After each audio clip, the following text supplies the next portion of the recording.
Next is security system for risk management. So in that we are focusing the 2 points, that is probability that an event will occur or loss associated with respect to a particular event with respect to a particular system.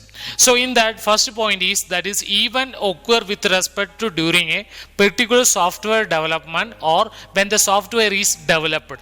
That is concept or that points or that event we call it as probability that an event will occur. Next is loss associated with respect to an event, that is event with respect to a loss of time or loss of money or lack of expected quality. In that that is loss associated with respect to a particular event. Next is certain principles in order for the risk management, that is there are certain types of principles. First is maintain a global perspective, that is risk should be viewed in a relationship with respect to a software consideration or all aspects regarding constraints as well as uncertainties in it. Next is having a forward, that is looking that is risk occur in future should be assumed. Based on that we are moving forward into a doing a certain risk. Next is encouraging communication, that is experience a risk stated by a particular management or the project manager should be considered. Based on that,